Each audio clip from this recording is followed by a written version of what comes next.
মানুহৰ ঘৰত গৈ পেলাই চিকিৎসাটো প্ৰদান কৰোঁ।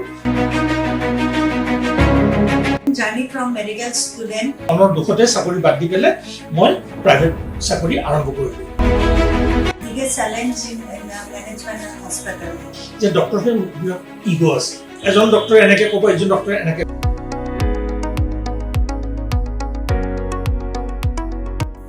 নমস্কাৰ, মই ডায়েটিচিয়ান বন্দিতা। আমাৰ এটি নতুন খণ্ড আৰক্ষাৰ হেল্থ ইনিচিয়েটিভ প্ৰগ্ৰামটোলৈ আপোনালোক সকলোকে স্বাগতম জনাইছোঁ। আজি আমাৰ মাজত উপস্থিত আছে director Marwari hospital doctor Jayanta Prasad Sharma.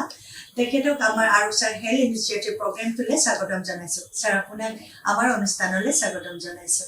ধন্যবাদ, থেংক ইউ।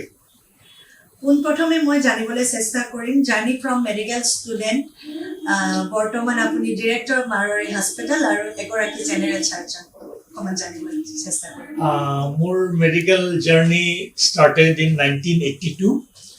1982ত আমি ইনফেক্ট একচুৱেলি মেট্ৰিকৰ পিছতে আমি 79 বেটছ মেট্ৰিকৰ ছাত্ৰ। মেট্ৰিকৰ পিছতে আমি অসম আন্দোলনত সোমাই গ'লোঁ।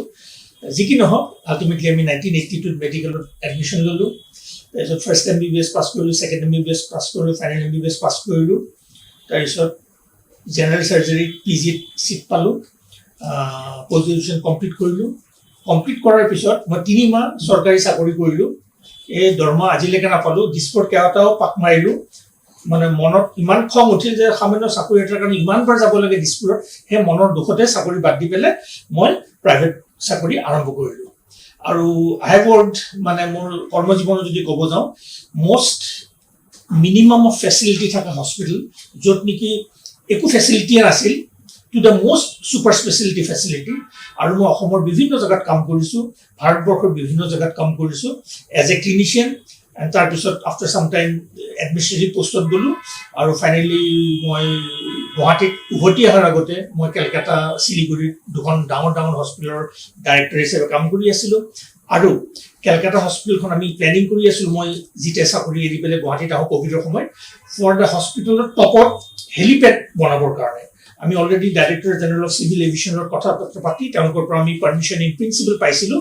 আৰু আজি আপোনালোকৰ ক'ব সুখী যে I was instrumental in building the first helipad hospital in Eastern India, যিখন হস্পিটেল মই কাম কৰি আছিলোঁ। আৰু অসমত মই মাৰোৱাৰী হস্পিটেল জইন কৰাৰ আগতে মই GNRC হস্পিটেলৰো ডাইৰেক্টৰ হৈ আছিলোঁ। প্ৰথমতে 6 মাইল, তাৰপিছত কাম ভাল পাই পেলাই দিছপুৰখনৰ চাৰ্জ দিলে। তাৰপিছত নৰ্থ গুৱাহাটী হস্পিটেলখন খান্দাৰ পৰা, প্লেনিং কৰাৰ পৰা, আৰম্ভ কৰাৰ পৰা, কমিশ্যন কৰাৰ পৰা I was responsible। তাৰপিছত আমি কলিকতাত এখন হস্পিটেল কিনিলোঁ। গতিকে মই থাকোঁতে GNRC হস্পিটেল আমি 2খনৰ পৰা গৈ পেলাই 4খন হস্পিটেল হ'লোঁ। তাৰপিছত মই কলকাতাত শ্বিফ্ট কৰিলোঁ। কলকাতাত দিছান হস্পিটেলৰ heart director of strategy and growth আছিলোঁ। তাৰপিছত শিলিগুৰিত এখন নতুন হস্পিটেল আৰম্ভ কৰিলোঁ, 305 বেডেড। আৰু কোৱাৰ দৰে ঠিক ক'ভিডৰ সময়ত মই মোৰ মাৰ গা বেয়া হ'ল, গতিকে মই চাকৰি বাদ দি পেলাই I came back to Guwahati. আৰু 3 বছৰ মই মাৰ লগত লাগি আছিলোঁ। আৰু শেষত মোৰ কোনো চাকৰি বা ক'তো মই জড়িত হৈ থকা নাছিলোঁ। মাক সেৱা কৰিলোঁ, মাৰ যিখিনি প্ৰব্লেম আছিল টেক কেয়াৰ কৰোঁ। আৰু ক'ভিডৰ সময়ত যদি আপোনাৰ মনত আছে, অসমৰ পুৰা ভাৰতবৰ্ষৰ ইনফেক্ট ফাৰ্মাচী বন্ধ, ডক্টৰ ক্লিনিক্স বন্ধ, হস্পিটেল মানুহ যাব ভয় কৰে, এটা আতংকৰ সৃষ্টি হৈ আছিলে। গতিকে মই সেই সময়ত মাৰ কেয়াৰ লোৱাৰ লগতেও মই এটা হোম ছাৰ্ভিচ আৰম্ভ কৰিলোঁ, য'ত নেকি মই মানুহৰ ঘৰত গৈ পেলাই যিখিনি হেল্থ কেয়াৰ দিব লাগে মই গোটেইখিনি হেল্থ কেয়াৰ প্ৰভাইড কৰি আছিলোঁ সেই বছৰকেইটা। আৰু এতিয়া মা ঢুকোৱাৰ পিছত মাৰোৱাৰী হস্পিটেলৰ কৰ্তৃপক্ষ আকৌ মোৰ লগত যোগাযোগ কৰিলে, মোক বিচাৰিলে, ক'লে বোলে আহক আমাৰ হস্পিটেলত অলপ গাইড কৰি দিয়ক। সেয়েহে মই মাৰোৱাৰী হস্পিটেলত as a director medical services মই জইন কৰিলোঁ। আৰু লগতে কিন্তু মই এটা চৰ্ত দিছিলোঁ যে মোৰ যিটো হোম ছাৰ্ভিচ যিটো মই কৰোঁ, মোক সেইটো এলাউ কৰিব লাগে। তেখেতসকলে এগ্ৰী কৰিলে আৰু গোটেই হস্পিটেল জইন কৰা ৰাতিপুৱা বা গধূলি I am still doing my home service, মানুহৰ ঘৰত গৈ পেলাই চিকিৎসাটো প্ৰদান কৰোঁ। আৰু লগতে কোৱাৰ দৰে মাৰোৱাৰী হস্পিটেলত মই full day as a medical director মই দি আছোঁ। আৰু ফ্ৰম টাইম টু টাইম আমি নানা থিংছ থাকে, নানা ফেচিলিটি থাকে। আৰু going forward in the programme মই আপোনালোকক ক'ম যে মাৰোৱাৰী হস্পিটেলনো কি, ক'ত কি কি ফেচিলিটি আছে থুলমূলকৈ। That is my brief history of my medical career. Very interesting. আৰু অকণমান মই এক্সেপশ্যনেল কিবা এটা মই পালোঁ ডক্টৰছখিনিৰ ভিতৰত, যে আপুনি হোম ছাৰ্ভিচ কৰি ঘৰত গৈ যিটো আমি ৰোগী চিকিৎসা কৰে সেইটো খুব ভাল পায় বুলি আমাক জনালে। সেইটো বিষয়ে আমি আহিম।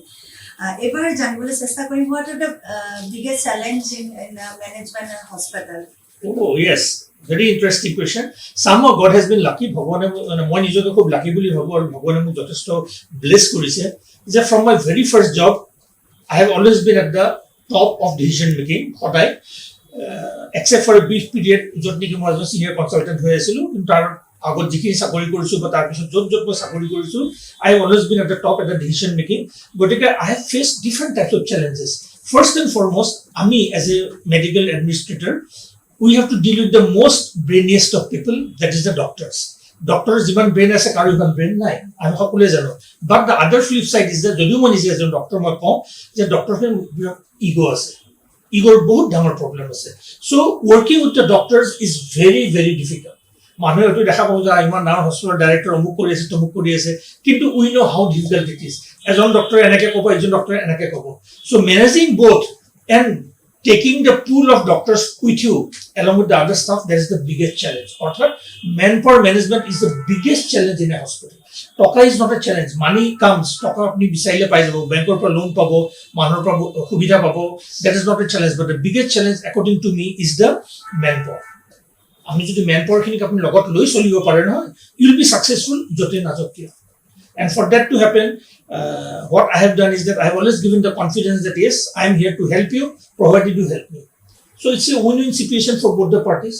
So it has been very easy. মোৰ কাৰণে খুবেই সহজ হ'ল যে যিখিনি মই পলিচি বা যিখিনি মই ইমপ্লিমেণ্ট কৰিবৰ কাৰণে মোৰ যিখিনি আইডিয়া আছে আইডিয়া ইমপ্লিমেণ্ট কৰিবৰ কাৰণে মাৰোৱাৰ হস্পিটেলতে নহয় জিএমচিয়ে কওক বা ডিচাইনে কওক বা বেলেগ বেলেগ জেগাত য'ত যেনেকৈ কাম কৰি আহিছোঁ যিখিনি মেনেজমেণ্ট পলিচিছ থাকে যিখিনি প্ৰগ্ৰেমছ থাকে সেইখিনি ইমপ্লিমেণ্ট কৰিবৰ কাৰণে মই যদি আমাৰ মেনপাৱাৰখিনিক ডক্টৰ্ছ নাৰ্ছেছ টেকনিচিয়ানছ গোটেইখিনিক যদি ইন কনফিডেন্স ল'ব পাৰোঁ then it becomes very very easy and I think my biggest strength is that I am able to manage and motivate my team because they see that when we win, I always give the credit to my team. But when there's a problem, I go to the front. Yes, it's my problem. I have to take it up. So as a leader, people look up to me. And Manojita dekhi says over the years, it has become very easy for me now to implement all these policies.